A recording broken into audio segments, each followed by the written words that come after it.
Lincoln Brown Bag Lecture Series. My name's Eileen Burke, and I'm the coordinator of these brown bags. The videotaping today is sponsored by the Historic Preservation Fund of the U.S. Department of the Interior through the Nebraska State Historical Society and the City of Lincoln, a certified local government. Our speaker today is Randy Perault. Randy earned his bachelor's degree in athletic training from Mankato State in Minnesota and his master's degree in physical therapy from Washington University in St. Louis, Missouri. He has lived in Columbus for 30 years and is a board member of the Platte County Historical Society. He enjoys researching Platte County history in his free time. Please join me in welcoming Randy.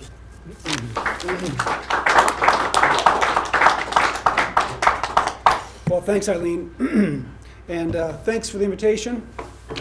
It's my pleasure to be here today. It's also a little bit intimidating. As preparing for this, I watched a few of your prior presentations, and you had PhDs, and you had historians, and you had professional architects, and I'm not any of those, but I'm confident today that our topic, Emiel Christensen, that his life and times, the quality and the quantity of his work in Nebraska, both in architecture and community planning, that what I've learned from hundreds of articles that have been written about him, what I've learned from interviews with his family and his friends will more than cover for my lack of professional historical or architectural training. So this is Emiel's display at our Platte County Historical Society, or our museum. I've walked by it hundreds of times over the years. It's a nice display. His family donated it to us, to the museum, when he passed in 1988. On the right-hand side, you can see a cabinet. In that cabinet is about 40 tubes of his drawings. We have over 650 of Emiel's drawings in there, in his table and some of his drawings and his tools. And it's a nice display. There's pictures of a few homes that he did in Columbus. And it looks very nice, but just doesn't really tell you the whole picture of Emiel. So you walk by it and think, okay, nice, he did a few houses here in town. But it wasn't until I kind of came upon a few other things about Emiel that I really got an interest in his life and what he accomplished here in Nebraska.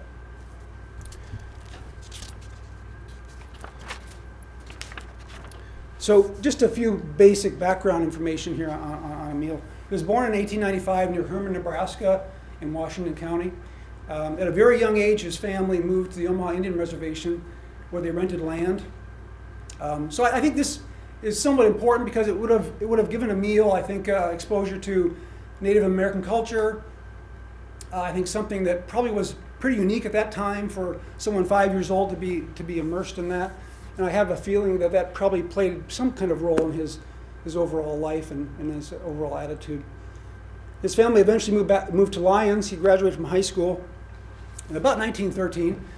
And so from 13 to 18, he worked in a variety of things. He worked in farming. He worked in the building trades. He liked building. He was good at it, and he could get paid for building things. He hunted and he fished, and he wrestled at county fairs. And not only did he wrestle, he had a nickname. He was called Boldy the Ornery Dane. He was Danish, and I think this is unique also because it's one thing to wrestle at county fairs. Obviously, he was successful. He had his own nickname. I mean, you look at Hulk Hogan, you look at Baron von Raschke, you look at all these wrestlers that have nicknames, and back in 1915-16, Emiel had a wrestling nickname. I think it's the first example of him being ahead of his time because he was making a name for himself, wrestling at county fairs across eastern Nebraska. Fred Thomas had an article in 1982 where he stated that Emiel stated that he worked off his boyhood energy each day by running around the sections of land that they had. That these runs developed his lung capacity. That might seem like kind of an odd statement, but in a few slides here we'll expand upon that just a little bit more. This is just a picture of Emiel hunting in western Nebraska. Emiel's on the right. I believe he was a fairly successful hunter. He had numerous guns. He was an accurate shot. And we'll touch upon this here in just a few moments also. So you all know what happened in the late 19-teens. 1917, America entered World War I. Emiel enlisted in the Army and was shipped over to Europe. This is a picture the family provided me. I just really like this picture. It's a young, fresh-faced Emiel in his uniform. Just a very classic black and white picture of a determined look on his face, confident look on his face. He served in the 4th Division of the U.S. Army, Company L with 59th Infantry from 18 to 19. As the American troops head over to Europe, they look for volunteers to study under the British. The British had been over there for years. They were familiar with trench warfare. They were familiar with the tactics used in World War I, whereas our soldiers weren't. So Emiel volunteered for that. He trained under the British, brought what he learned back to his company. And again, showing, I think, leadership, showing initiative, and showing intelligence at a young age. He was involved in heavy fighting in World War I. He was wounded 4 times, 2 severely. One time he took shrapnel to his groin and to his hip. One time he suffered a lung damage from a gas attack. I believe both those injuries probably could have got him sent home, but he always returned back to his company to serve heroically and honorably. He was awarded a Purple Heart and several other medals, just a decorated veteran. He stayed there in 1919 under the occupying force after the war. We're going to go back to this slide and just tell a couple stories about Emiel. I could tell you a lot about his military time, but the first one is about his lung damage. When he came back to the United States, he was examined by a doctor regarding his lungs, and the doctor told me, you might want to get your affairs in order because you're probably not going to live very long. And Emiel loved to tell the story that he outlived that doctor and that doctor's son, who became a physician, and lived to the ripe old age of 93. And also after World War I, he became mainly a pacifist.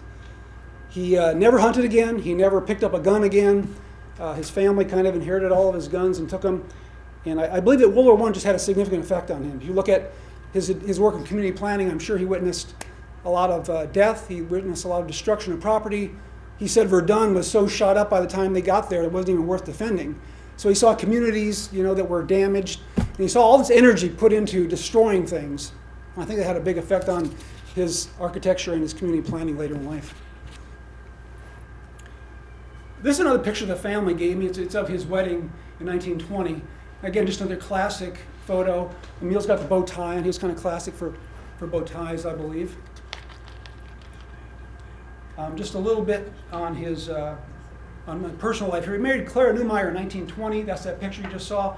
They had 2 sons, Philip and William. Philip was an architect. William was a history professor at Midlands and Fremont.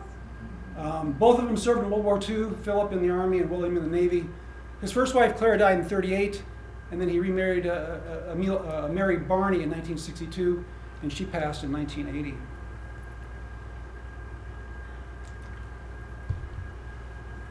If we look at his professional career, it's another picture the family provided me.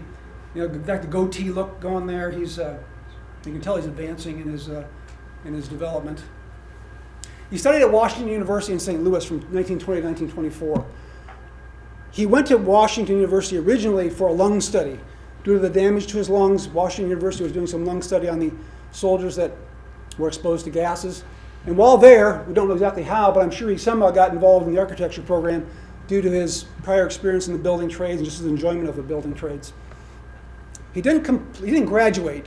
We've got a certificate that says he completed 2 years of a 4-year program. But while he was there, he also listed that he was in special studies and that he studied under European masters. So it's kind of 4 years at WashU, two of them in formal coursework, 2 of them kind of some other things. As I understand, back then, architecture might have been kind of that way, kind of an apprenticeship thing more so than a formal educational program. So that was to 24, and then from 24 to 27, he worked in a variety of architecture jobs. He worked down in Florida with the Archdiocese of St. Augustine. He worked in the American Southwest as a draftsman and geologist. Then he came to Omaha and worked under Frederick Stott and Thomas Kimball of St. Cecilia Cathedral fame. So you look at that, essentially that's a 7-year program there is what he took. And I'm sure that was worth more than maybe a lot of textbook learning could have accomplished. 27 to 28, he came to Columbus and worked for a local architect, George Grabe.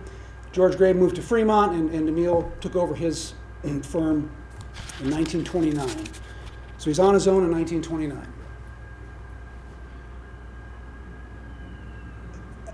In 1984, we have an audio tape of him doing a tour of homes in Columbus. I don't want to focus on this a whole lot because it's more of local interest, but it highlights a few things about him that I want to bring out. This is one of the first homes he did. These were all business people. They were pharmacists, doctors, lawyers. They were kind of the prominent people in town. But you can see he was very active in the 1930s.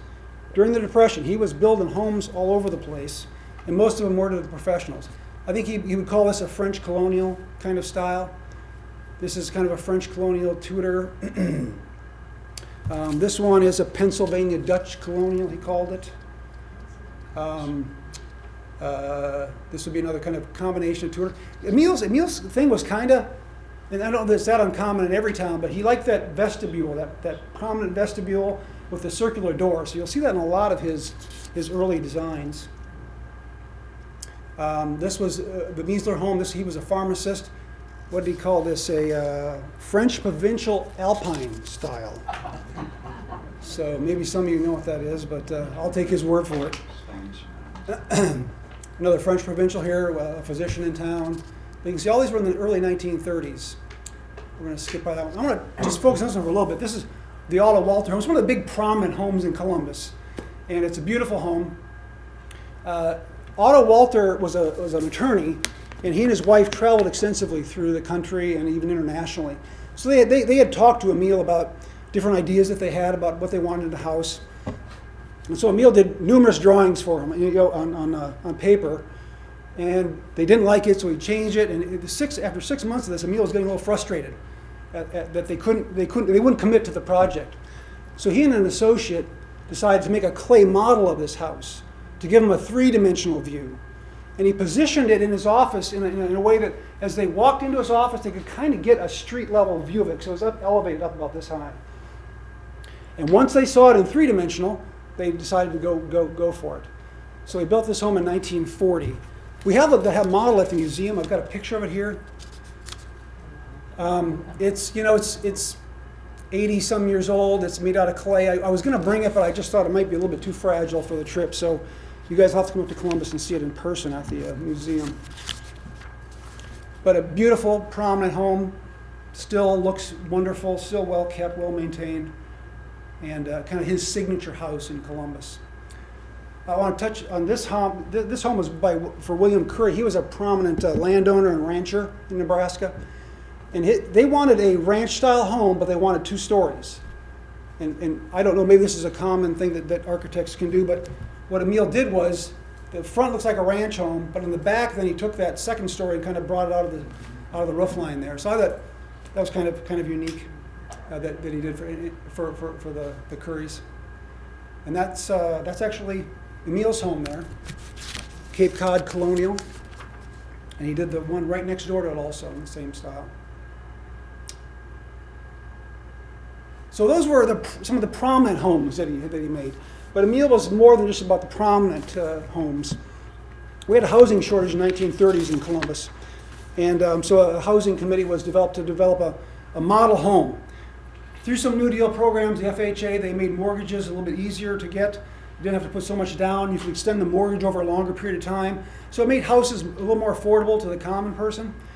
And so they decided to put up some model homes to start the process of trying to find some housing for people that didn't have so much income.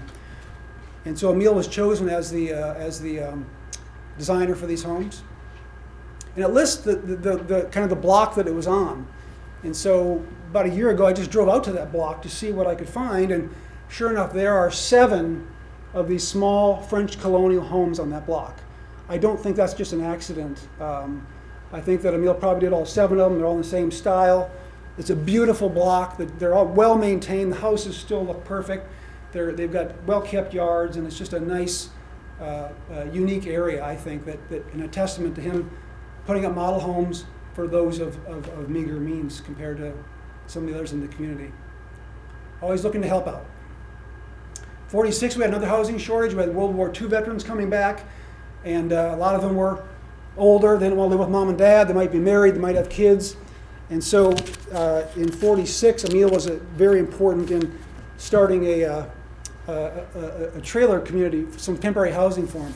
This was in 46. They were going to go canvass the Columbus for people that had an extra room, looking for rooms for people. So if you had a spare room in your basement, you might have gotten recruited to house one of these veterans. They ended up doing it in a trailer park, and so in March of 46, they had about 11 or 12 units set up. They ended up getting it up to 30 total.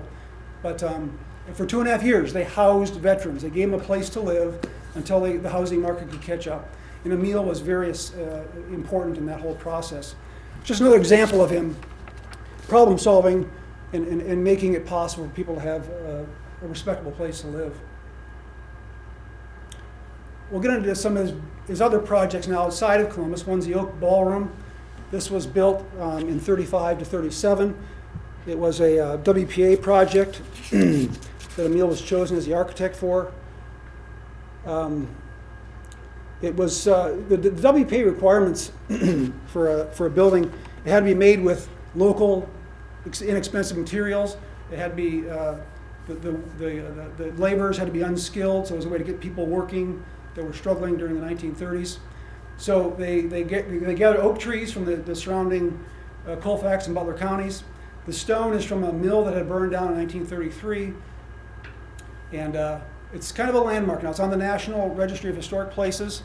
It's still in beautiful shape, still holds wedding receptions and graduation parties. It's also got a very rustic design on the inside. The outside is a English Tudor style design, but the inside's got the exposed beams and timbers. Eileen brought up that she was told that the WPA workers cleared the bark off of those beams with razor blades. I know that they're also rubbed with lemon oil to give them their sheen.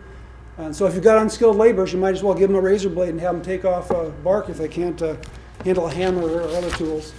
So, but very rustic design. And then there's the bar area.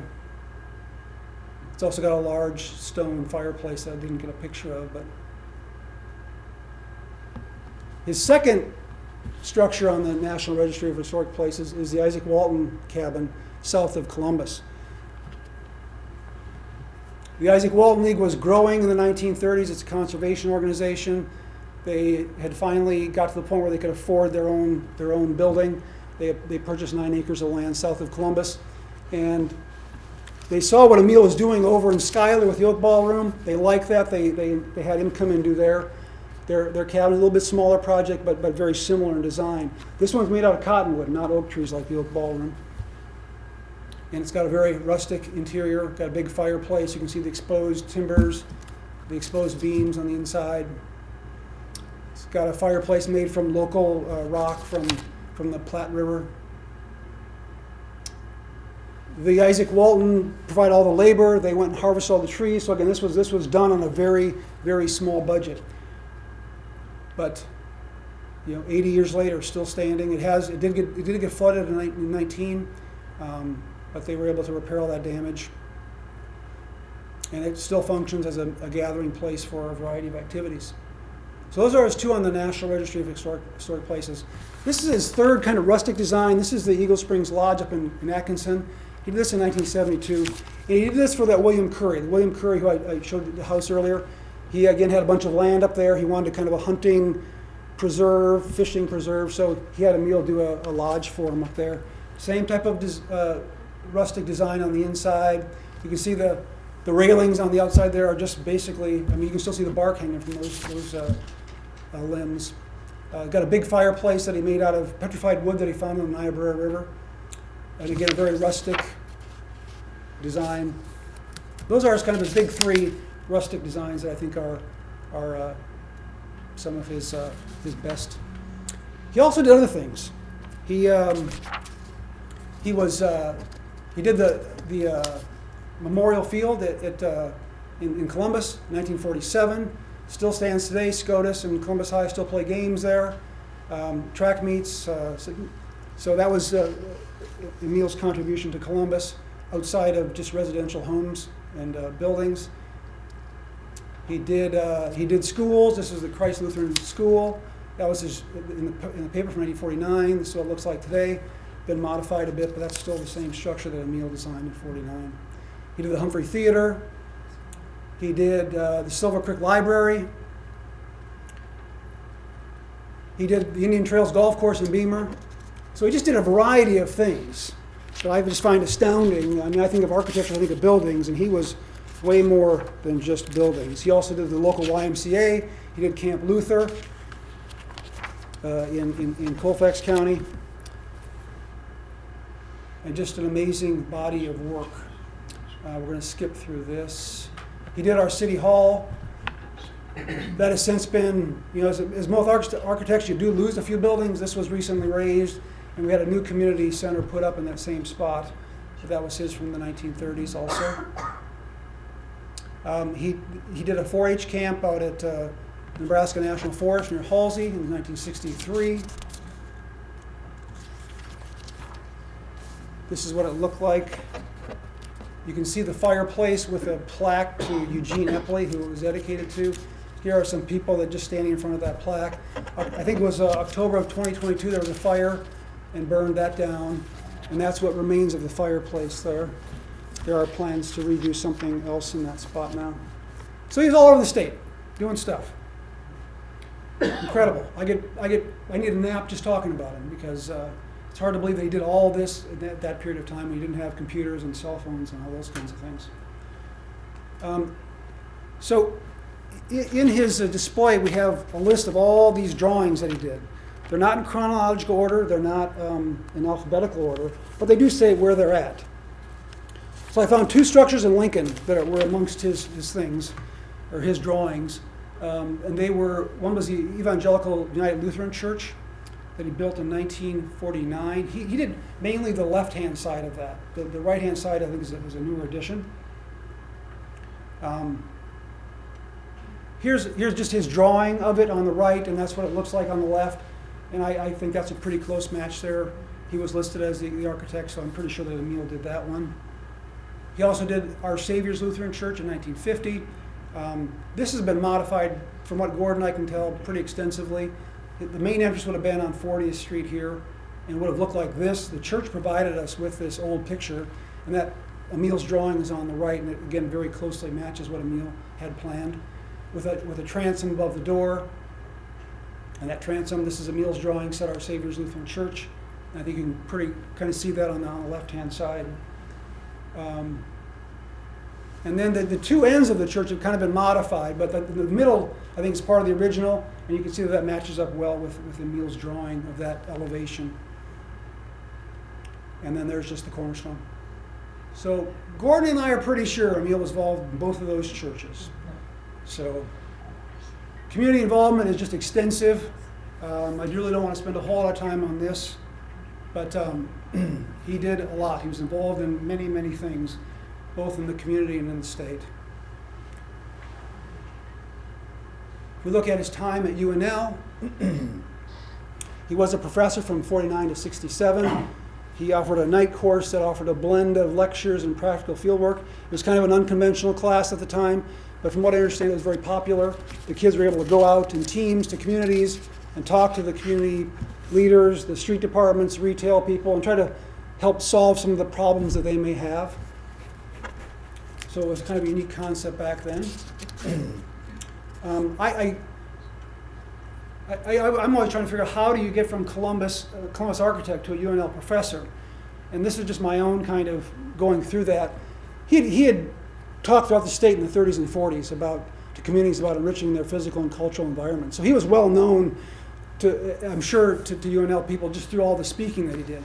In 45, he produced a document called Planning America's Crossroads, which Bob Hazelka just gave to me today, and where he was talking about the planning of the intersection of Highway 81 and Highway 30 for Columbus. It took him about 20 years to take his ideas into effect, but he was already planning back in 45. I believe it was probably Linus Burr Smith that finally approached him about teaching a course on community planning. Otto Hoiberg did a book called Community Improvement in Nebraska Story in 1983. Emiel was good friends with Otto Hoiberg, and you know that he's Fred Hoiberg's grandfather. And this is a picture from 1947 where there was a meeting of the Institute of Small Community Life. So back then he was involved in community planning and a variety of things through UNL. So I can see it's just as a natural extension of what he had done led into his time at UNL.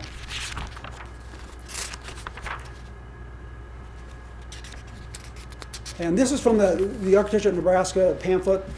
Just talks about community planning and how it takes the students to towns with problems. They work in teams under the direction of Emiel Christensen, attempting to produce solutions to their problems. And they gave some examples. I find it interesting. One of the examples is the development in the Halsey Forest for youth education. That was 59. In 63, that happened. And I'm guessing there's some kind of connection between what his students did and how that led to some kind of collaboration between the University Extension, the Department of Natural Resources, and Emiel. He also wrote a book, Creative Pawns or Creative Partners. Bob has them for sale up here. You like a copy? But that was just based on his lecture notes. It was very well received, very well reviewed by architects of the time, and I think still probably has some value to this day. In 58, he was asked to take on a couple more tasks in the state. He was named the supervisor for the planning of Nebraska Resources Division, and he was the coordinator of Community Development Department of the University of Nebraska Extension. And he served in both those roles from 58 to 67. And that kind of gave him the perfect triad there to kind of lead the community planning in our state by having the educational aspect of the teaching, the extension aspect, the ability to reach out to communities and develop plans for them, and some of the preparation and funding through the Nebraska Resources Division. And what some people called him the father of community planning in Columbus, or in Nebraska. Just want to go over some of his many articles that I found, just to give you the flavor of, he was all over the place. Here he's in Newman Grove in 1939. This one I especially liked because he's in Madison at the Creamery. And in this little box here it says, Emiel Christensen, improving the Nebraska farmstead. Mr. Christensen, an architect of Columbus, is widely known for his studies on Nebraska farm buildings. And that's kind of new. I didn't know he did a bunch of studies on farm buildings. And he'll just have returned from weeks of engagement in western Nebraska. The bottom is what I like the most. Don't miss this. Will be of special interest to the ladies. So I'm just guessing now. We have a lot of pictures of Emiel, but I don't think they capture the real sex appeal that guy might have had, because they were talking about something. I thought that was kind of funny. Here he is in Fairbury talking to the Chamber of Commerce. He's talking in Plattsmouth in '63 about a 27-acre park that they're planning, and he was out in Scotts Bluff at the potato show. So no event was too big or too small for Emiel to show up at. And I could give you 30 more of those, but I think you get the point. This is from '75. He was involved in our historical society in Columbus. Here he's handing the gavel to the new president, Jerry Kneifel, there next to him. Emiel's on the lower right. Okay, so now we're going to go to Perault. This is kind of the last aspect of his life and kind of my favorite. Being involved in history in Columbus, I kept hearing about Christensen Caves. And I'd go and I'd Google it, I'd find nothing. And one day I was in the clinic talking to some people, and they knew someone who knew something, and eventually they got back to me a little while later with Perault. They gave me a name. Once you put in Perault, hundreds of articles popped up about Perault and Emiel, and this just opened a whole new chapter of his life. He purchased it in '54 with Elmer Bradley, who was a local banker. They were looking for some land along the bluffs of the Platte River. They were having a hard time buying some because the rumor got out that Emiel's this architect and he's got this banker. They must be looking for oil. So no one wanted to sell them any land because they figured they were going to strike oil. And they finally convinced people that no, they just wanted to kind of do a little experiment. So they bought 30 acres of this abused land. It was overgrazed. It was just scrub brush, no trees. And it was an actual experiment that Emiel wanted to perform. They They started planting trees on this land. They wanted to turn it into a nature preserve. That was his goal. Can we heal this land and bring it back to a nature preserve that the people of Columbus can enjoy, can get away from town and enjoy some time out in the wilderness? And that's exactly what they did. The name Perault was derived from the first two letters of three of their sons' names. So the PA is Paul Bradley, WI is William Christensen, Emiel's son, and then the TO is Tom Bradley, one of the Bradley sons. So it kind of sounds Native American, but it's actually just the first three letters of three sons' names. So it was definitely a family, two families that did this. They did everything. They built everything by hand. Emiel bought this when he was nearly 60 years old, and was out carving caves and carving this chalet out of the side of the hills. Pretty amazing. And he did that for another over 20 years. So this is just kind of a review of that. In the first few years, they planted 600 trees that all died. They ended up digging a well, watered the trees, and got everything established, and then never needed to water anymore. They did trails, footbridges, picnic areas, shelters, just to provide a stimulating natural environment for people of Columbus and the surrounding communities. Emiel was about leisure. I think when he was younger, there was no leisure. It was all work. After World War II, leisure became a little bit more available. We had a normal work week. We had time off. And so he saw that big shift in that from the time he was younger till the time he was older. He was very much a supporter of leisure time. He called it, I think when he was younger, leisure was a rich man's sin, and by the time you get into the 40s and 50s, it became a poor man's right, is what he would say. And so Perault was one of his ways of promoting that. I think it's the same thing with all the golf courses, all the parks that he did, all the camps that he did. If we look at some of his philosophy, he was concerned about large numbers of people moving into big cities and how that might affect their ability to access what they need. But he was also concerned about those in the rural towns having what they needed also. Because he felt that to be a good community, to be a good citizen, you needed to have the resources to support your faith with the church, support your education, whether that's in a library or a school, and support leisure, whether that's a golf course or a park or something like that. So he felt well-rounded citizens gave you a better community. And the better the community, the better the architecture would be. Okay. So he's got I was just out there 2 days ago. It's kind of been abandoned. We're going to go over some pictures here in a little bit, but it's still a beautiful place. It was windy this weekend. You go down to that valley and there's no wind. You go down there in July and it's 20 degrees cooler than it is on the top of the hill. So it's just a beautiful place there with this mature trees and just a wonderful place. All the work was done by him. They dug out these caves. The caves all kind of collapsed, but and again, we'll go over that in just a minute here. And then after Emiel died, William took it over and kind of kept it going for quite some time. Did a nice job, but eventually age caught up with him. And he passed in 2014. I really don't see much activity in the newspaper anyway after 2010. So this is the upper part. This is kind of where you park. This is taken this time of year. So the trail that takes you down into it is right here. This will take you right down into by the chalet. And we'll go over just a little bit here. But if you come there in July, it's going to look like this. So it's really, no one knows about it. Everyone's forgotten about it for the most part. There's no one that goes there anymore that I'm aware of. Skip that map. So if you come down that trail, there's a little handrail here. It takes you right down to this chalet. Got a little oven here, and this chalet was dug out of the side of the hill. So this is mostly above ground. It's not really a cave, but it's still standing, still watertight. You can see how it was handmade. This is a picture of Emiel in the same spot back in the 1970s. So there he's tending the fire. This is what it looks like from the front. And then if you open the door, it's got this big fireplace that they get carved out of the clay. They would take out the clay, mix it with some binding agents, and then they would put chicken wire basically, and then plaster the walls with the clay that they took out.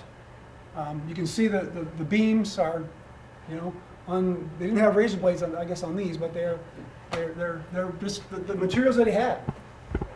He showed that he could do that his whole life, whether it was Oak Ballroom or out here at Perault. This is the chalet now from looking down. This is one of the caves. He dug this out. There's a, it's since collapsed. It used to have a tile floor, had some seating and a fireplace. It had this big vestibule, kind of entryway. That's all kind of caved in now, but it's still there. It's still cool to think about it.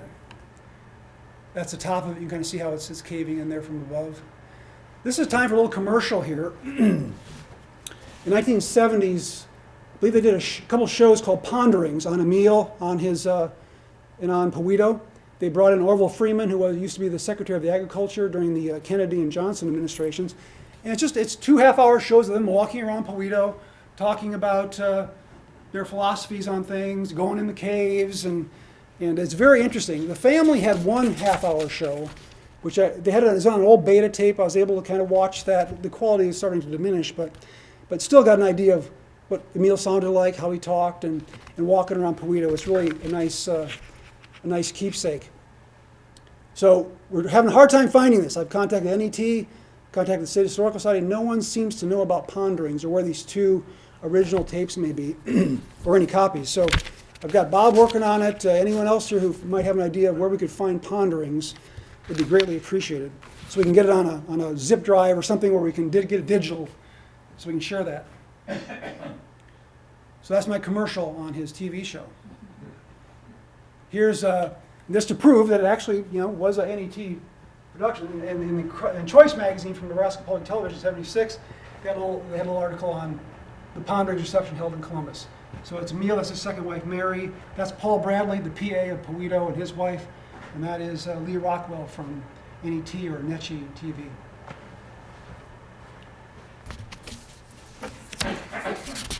This is the upper cave. This one is also not in good shape. At least you can look in this one. You can see this wall is kind of collapsing, but there's a fireplace. There's a back room there with kind of a bed area. There's some electricity. Used to be a light in there. So these were kind of cool little places. Very unique. Very Emiel. And so people could spend the night out there back in the 70s, 80s.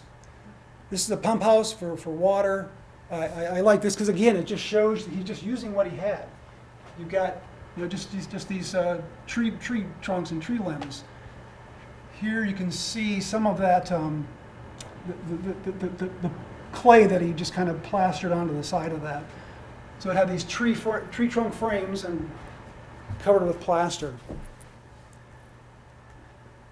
We're now down in the valley, down in kind of the main picnic area, and there's a fire pit still standing there. So it's basically corrugated steel over the top of it, over a tree limb frame.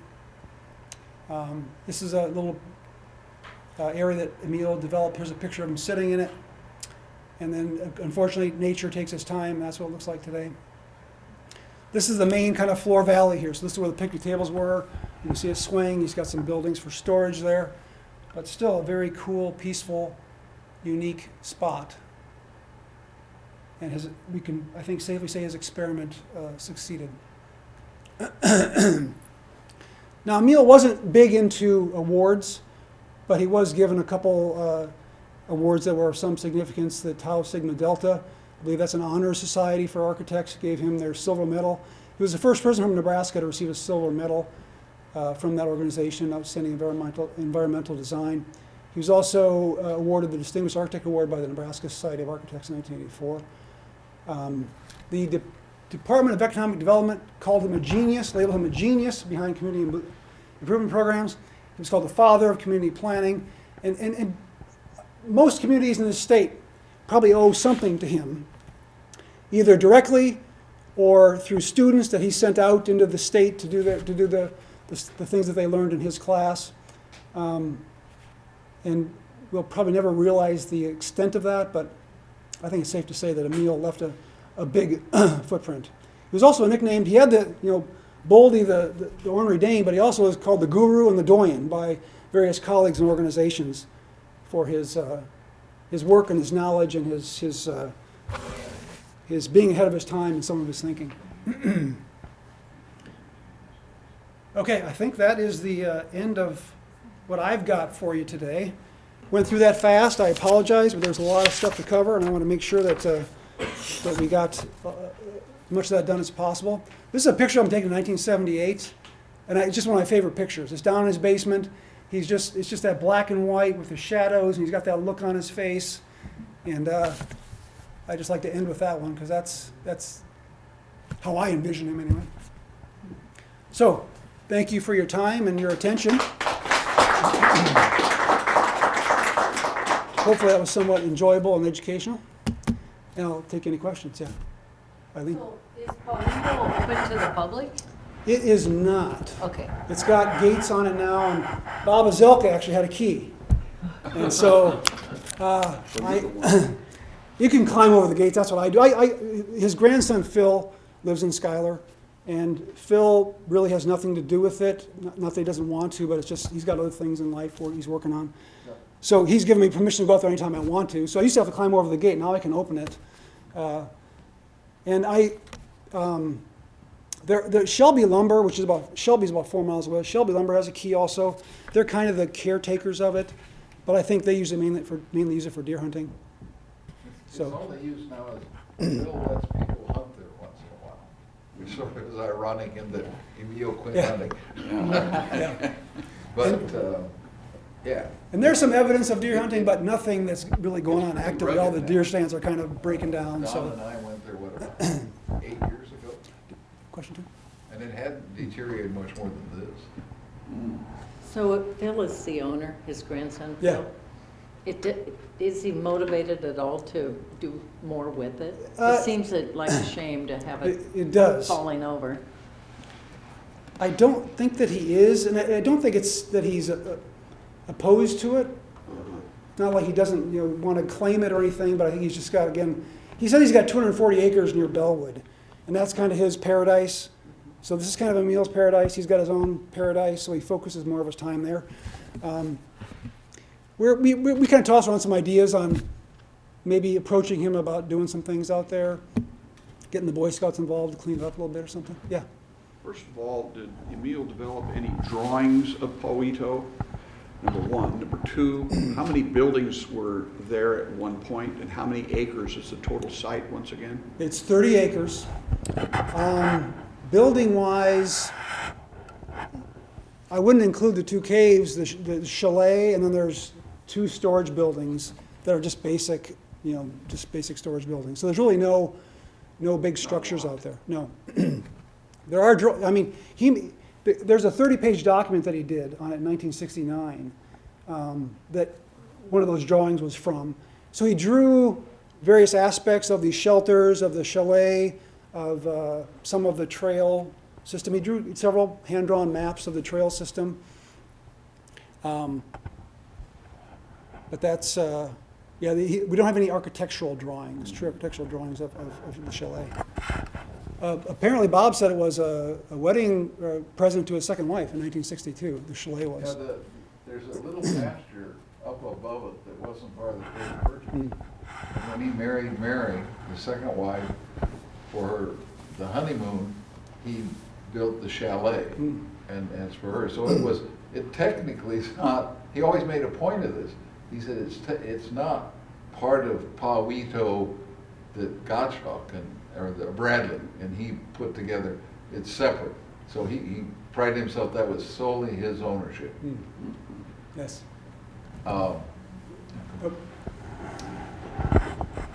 This is just a wild guess. But I bet anything a copy of the Ponderings tape is somewhere either in Minneapolis or St. Paul in Orville's archives. Because he's viewed as a Minnesota god. And I can't believe that since he passed away 30 years ago, all of his accumulated memorabilia hasn't been gathered and just stored someplace. And it really doesn't mean anything to anybody up in Minnesota. It means something more to those of us in Nebraska. I think that's a great Well, point. I guess. I'll just say this for Bob. Listening to the tape, one thing I got irritated about was Orville Freeman kept cutting off Emiel. I wanted to hear Emiel tell his story, and Orville was, a typical politician. He wanted to tell his story, and I wished Orville would have just kind of calmed down a little bit, so I could see him very likely having a copy of that. When, the story on Ponderings is interesting. A person I was living with at the time, Tom Spear, was the filmmaker for it.